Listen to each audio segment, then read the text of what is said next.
memerdekakan. Iya, sebelumnya masih apa ya? Anak itu masih kita suruh misalnya untuk berlatih mengumpulkan dengan teks gitu. Tapi ternyata bisa juga nggak hanya teks, jadi bisa berupa suara atau video. Kemudian kalau di prakarya itu kita tentukan bahannya, alatnya. Ternyata dengan Merdeka Belajar itu kita bisa membebaskan gitu ke anak. Jadi boleh misalnya kolase gitu ya, jangan tentukan bahannya dari kertas, karena ternyata anak pun bisa berkreasi gitu.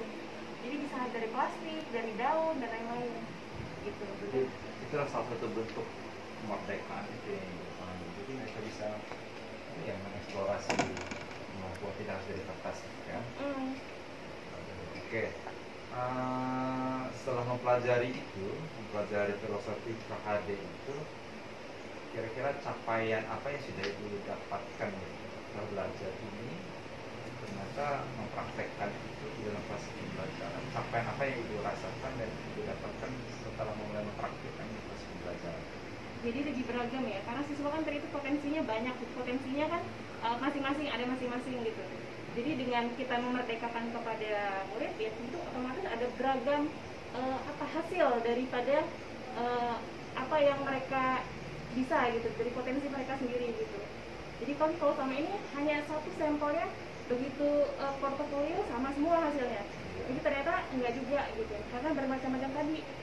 Karena kita membahaskan ke murid, mereka bisanya apa, mereka sukanya apa gitu. Jadi otomatis hasilnya pun beragam gitu, nggak monoton. Tidak langsung potensi siswa itu tergali. Jadi bertanya mereka mau seperti apa, belajar yang mereka sukai seperti apa gitu. Jadi otomatis kan kita lebih guna anak juga lebih dekat dengan kita. Kenapa eksplorasi? Berikutnya kita bicara dukungan dari ekosistem sekolah. Di ekosistem ada kepala sekolah, teman sejarah. Kita mulai dari kepala sekolah ini.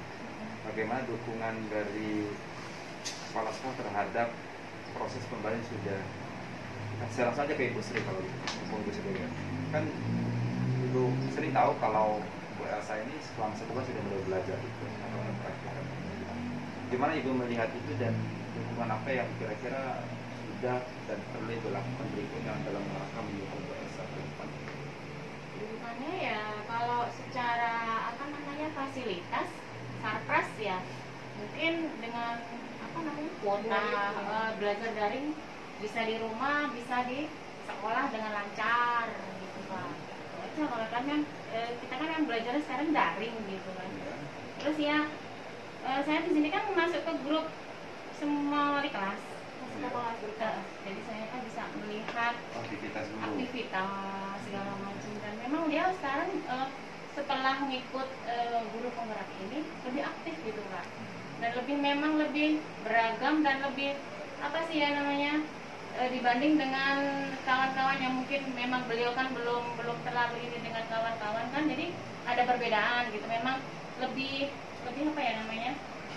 inovatif gitu loh Pak. Itu aja sih cara pembelajarannya dia itu. Belajarnya daring. Baik, maksudnya belajar daring ini belajar modulnya ya, belajar modul selama CGP sebenarnya itu daring kan. Ini dari pihak sekolah salah satunya menyiapkan fasilitas wifi sudah disiapkan oleh sekolah. Juga kuota juga yang untuk dia belajar di rumah, KBM di rumah. Itu yang dianggarkan iya, dari dianggarkan, sekolah. ada anggarannya Pak. Di samping memang ada kuota dari Kemendikbud ya. Di samping itu Kemendikbud juga. Iya.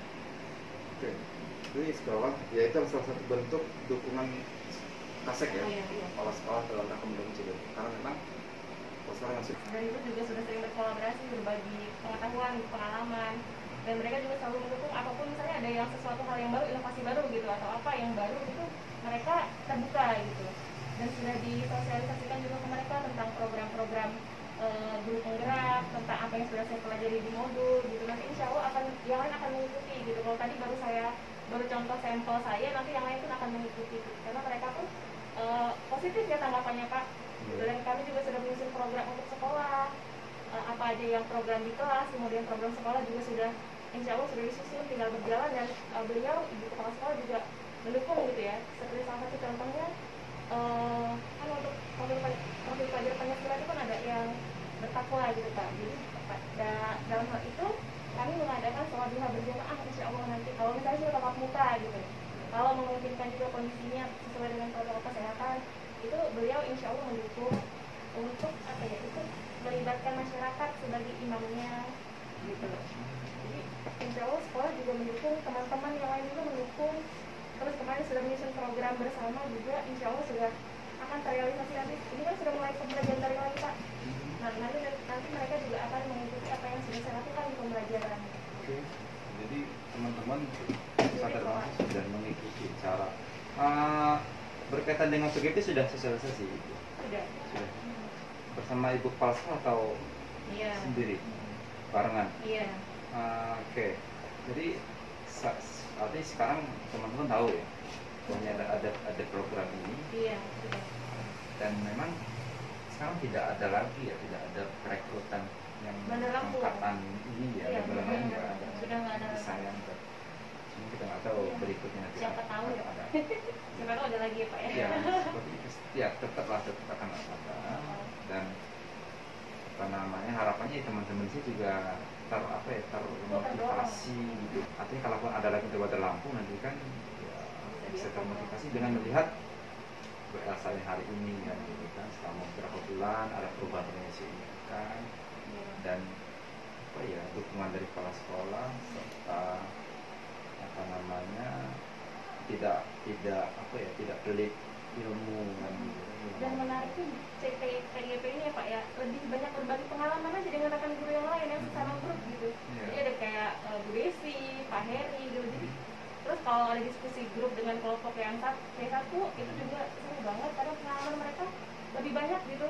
Mereka juga berbagi pengalamannya juga apa ya, kita juga bisa menerima masukan-masukan dari mereka gitu. Jadi enak, lebih menyenangkan gitu ya berbagi pengalaman dengan mereka yang lebih lama pengalaman mengajarnya. Ya, dari pengalaman mereka kita bisa tiru gitu kan. Iya. Setelah itu kita, kalau misalnya cocok dari kita bisa kita tularkan. Iya. Itu dari teman sejarah. Kalau untuk dari murid juga. Kalau murid sih mendukung, maksudnya mereka juga menerima gitu. Karena ini karena menurut mereka, itu juga ada testimoninya Ya, gitu. nanti kita lihat. Ya, jadi menurut mereka, mereka lebih mengenal lagi budaya Indonesia. Karena saya lebih ke budaya Indonesia Pak ya, berkebinekaan global itu di kelas. Karena selama ini yang berkebinekaan global itu belum diterapkan di sekolah kami gitu. Di kelas-kelas itu belum. Jadi saya kemarin lebih fokus ke situ. Mereka juga menyambut dengan senang gitu, karena mereka tahu lagu-lagu daerah misalnya atau kebudayaan daerah di Indonesia itu nggak hanya sigar aja, nggak hanya tapis saja dan lain-lain gitu. Positif sih anak-anak, orang tua terutama yang mendukungnya juga. Ya, Karena kan kalau SD ini apalagi saya kelas 2 ya Pak ya, lebih banyak komunikasi justru dengan orang tua siswanya. Karena HP pun mereka yang megang kan orang tua tuh. Jadi orang tua sebagai perantara saya ke murid gitu. Jadi komunikasi dengan orang tua lebih terjalin sih Pak kalau selama daring ini. Karena memang ya orang tua dilibatkan kan gitu. Iya. Dilibatkan nanti kembali. Mau nggak mau pasti terlibat. Dan harus gitu, dan orang tua harus terlibat gitu. Iya. Mereka harus mengetahui bahwasanya mereka juga punya peran. Nah, kan di filosofi HD itu kan kita ada trilogi pendidikan itu. Pokoknya dalam pendidikan itu ada institusi yaitu di sekolah, terus apa namanya pendidiknya sendiri kan gitu, terus masyarakat, itu orang tua. Jadi kalau masyarakatnya nggak terlibat ya nggak berhasil tujuannya. Apalagi daring kan gitu. Iya, benar. Semuanya orang tua. Sebelum daring biasanya kan diserahkan saja ke anak. Ternyata setelah daring justru peran orang tua kayaknya yang lebih banyak. Dan itu yang harus berubah, mindset pikirnya harus kita edukasi bareng-bareng. Orang tua itu baik daring dan non daring, mereka memang harus terlibat gitu. Karena anak itu bersama kita itu kan hanya beberapa jam saja, dari pagi sampai jam berapa, saya jaga orang tua. Kalau kita kembalikan ke ajaran agama kita kan orang tua itu madrasah pertama. Jadi masih di rumah. Ya, akhirnya sekarang orang tua itu pada susah juga ya jadi guru. Karena dia kan otomatis ikut belajar juga kan Pak, ngajarin anaknya yang nggak bisa juga kan sebagai perpanjangan kami gitu.